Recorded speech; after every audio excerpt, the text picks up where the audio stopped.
Estudiantes, ka-farmers, kamana.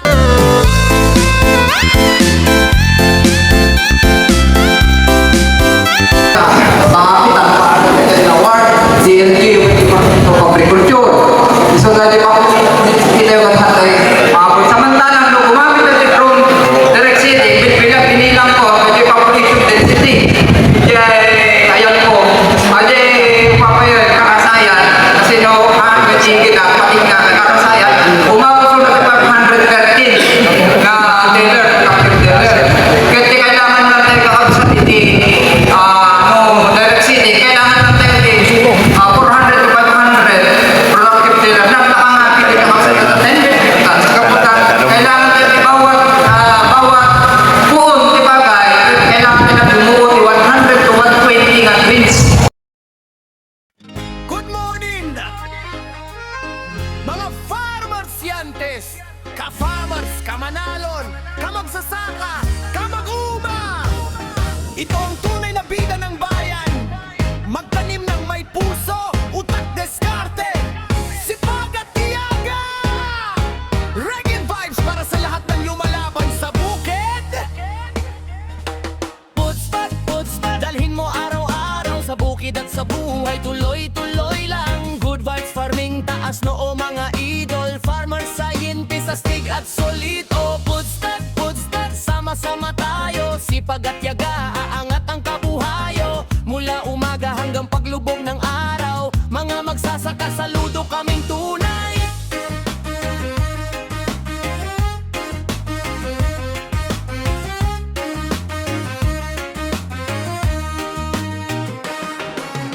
Puso, isa puso ang gawain.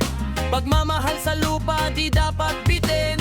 Bawat pula may pag-asa at pangarap. Kapag may malasakit sigurado nga angat.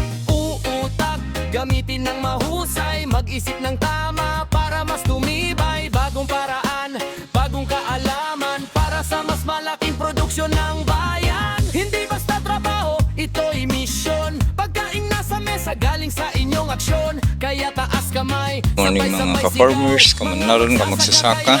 Time check 5:54. At ngayon ay medyo 10 days na, 12 days na. Mag-12 days na mula nung nagbitaw tayo ng abono advance before panicle initiation, ay nakapagbitaw tayo ng abono para habulin yung maximum tellers at mapabinot konti. At ito yung exact panicle initiation, nasa 50 yon. Medyo late tayo kasi ang daming ginagawa at pinahupa muna natin yung bagyo. At okay naman yung para baka biglang umulan ng malakas ay may losses tayo. At ngayon ay gumanda yung panahon, magpi-52 days mula nung na-drone direct seeding.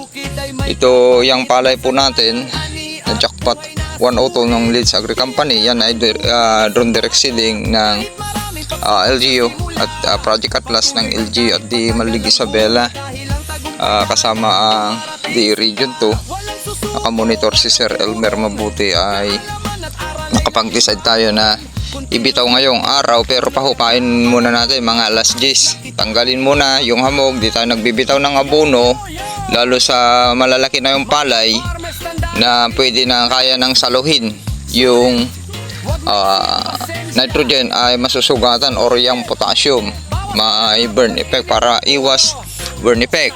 Ayan, okay, yan yung final top dressing natin. Bakit tayo nagpa-final top dressing? Para yung panicle ay magiging malusog. Yung mga ibang sowi na last na lumabas, yung mga maliliit, magiging productive para maglabas ng mas maraming bilang ng butil. Ganun po yun, at mas hahaba yung pagbubuntis niya. Okay, kasi papasok yan sa panicle primordium. Nasa primordium, papasok yan sa PI to primordium, papasok yan sa panicle formation, okay, panicle differentiation, hanggang papasok sa voting stage. Okay, bibilog na yan hanggang swelling of plug lip sheath, lalabas yung plug lip. Pag na fully exert na yung plug lip, yun yung pinaka antena or kusina para buuin, para pahinugin yung butil ng palay hanggang batok.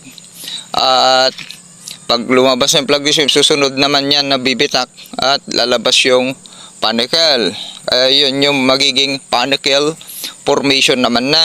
Okay, hanggang heading, maghi-heading na po yan hanggang totally 100% or 99% heading stage. At ang susunod naman dun ay yuyuko na, pupunta na sa milking stage, magkakalaman na, hanggang papusok na tayo dun sa grain filling stage, hanggang soft dough to hard dough stage at pa-harvest na. Ganun po yun. Mapapansin nyo, yung palay po natin ay zero insecticide, fungicide, bactericide. Hanggang ngayon, magpi-52 days na. Tignan nyo, ang makikita nyo dyan, kung naghamugmang kanina at umaga pa naman ay nabalutan, nandyan na yung mga beneficial insect or friendly insect gaya ng mga gagamba. Nakabalot na yan. Okay, may banig sa taas para huliin yung mga kalabang insekto. Umalis na. Ayan o, nakabanig yan. Dadami pa yan kasi hindi natin sila pinapatay. Okay, yan yung pamamaraan natin kasama sa IPM, Integrated Pest Management natin na sinasagawa na turo ng DFIL rice, okay, IRE at mga nare-research natin or sa seminar, okay, ng DE at sa farm school. Gaya ni shoutout kay Ma'am Emilo pala, Loresto, yung gustong mag-aral ng farming, okay, na dyan, puntahan nyo sa Holy Friday, Malig Isabela. Yun yung mga accredited na kasama, partner ng DE, Department of Agriculture, ETI, mga ganyan. At iba pa, pumunta lang po kayo dyan para mag-training. Iba pa rin yung may aral, aral talaga, inaral sa inyo, gaya ng palay check mula umpisa hanggang dun sa harvesting. Papag-aralan nyo para mai-timing ninyo paano nyo palakihin yung palay ninyo. Yung paka-important nyo kahit yung pag-reading na lang ng LCC ng palay, yung leaf color chart, para hindi kayo mag-over, hindi nagkakasakit yung palay nyo, hindi puntahan ng peste. At makamit nyo, maabot yun talagang inaasam-asam ninyo na maka 200 kaban man lang per hectares na hindi nyo pa inani. Mahirap anihin po yun. Ang tagal na nating nagsasaka, hindi man natin maani-ani po yun. Okay? Kung nasundan nyo yun, paulit-ulit na lang yung gagawin nun kasi marunong na kayo mag-reading ng palay. Napaka-importante po yun. Paano mag-EWD? Yan, pag-aaralan yan. Pest management. Land preparation, napaka-importante. Ang pag-aaralan yun, land preparation. Okay? At yung seeds pa. Pagpili ng seeds, quality seeds. Yun, mga pag-aaralan nyo. Water management. Nutrient. Okay? Management. Pest management hanggang post-harvest. Yun pag-aaralan nyo. Kaya napaka-importante po yun. Okay, ganun lang. Sharing is caring. Tara at magpapakain. At ngayon ay magtatabas. Tatabasan naman natin yung gitna kasi ito, nakarang araw sinaglit ko. At natabasan na natin to hanggang pabalik. Ayan, papakita ko sa inyo. Ayan o. Tabasan na natin yung kanal kaya malinis na. Ito na lang katabi natin o. Ay mga damo pa. Okay? Happy farming. Sharing is caring. Ay ani po tayo ng malakas ngayong lahat. Ngayong wet season at maramdaman sana maabutan yung magandang presyo. Malakas yung agos ng irrigation. Okay, mayroon yan tubig pa kasi tubig ulan yung nandyan. Good morning!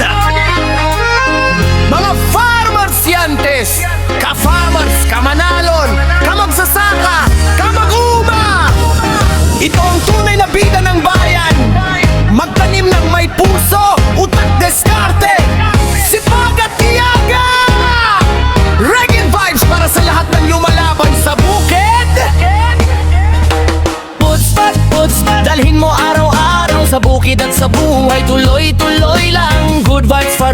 taas noo mga idol, farmer, scientist, astig at solid. O pudstad, sama-sama tayo, sipag at yaga, aangat ang kabuhayo. Mula umaga hanggang paglubog ng araw, mga magsasaka saludo kaming tunay.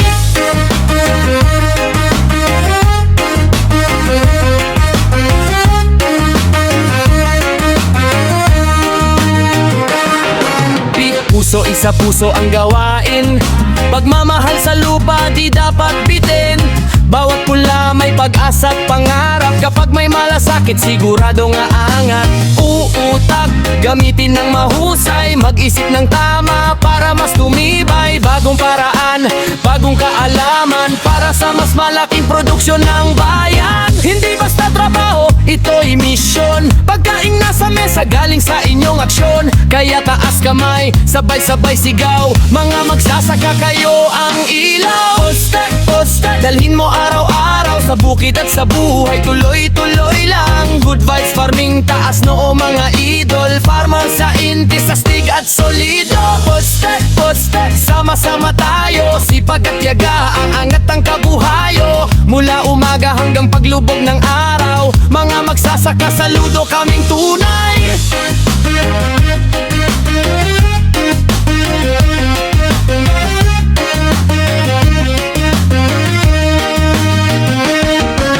Diskarte para bumilis ang gawa, diskarte sa taniman para iwas sa berya.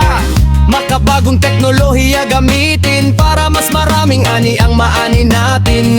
Sipag, dagdagan palalo, kahit tirik, araw laban lang tayo. Pawis sa bukid ay may kapalit, masaganang ani at buhay na sulit. Tiyaga ang tunay na sandata, kahit maraming pagsubok sa simula. Patuloy lang kahit matagal ang bunga, dahil ang tagumpay dahan-dahang dumarating sinta. Walang susuko, walang uurong, kaalaman at aral ay laging baon. Continuous learning, tuloy ang laban hanggang mataas na kita ay makamtan. Yo, yo, yo! Mga ka-farmers, tandaan natin ang triple S. Sulit! Huwag maiksi ang pasensya. Sanultit, bawas paladabog at init ng ulo. Sadot, huwag maging tamad. Patuloy na matuto, sumubok ng bagong teknolohiya. Dahil ang tunay na farmer scientist hindi tumitigil sa pag-aaral. Rikit sa bukirin, masayang pagdatanim, sama-sama natin. Kamanalon, kamagsasaka, astig na farmer ng bansang Pilipinas.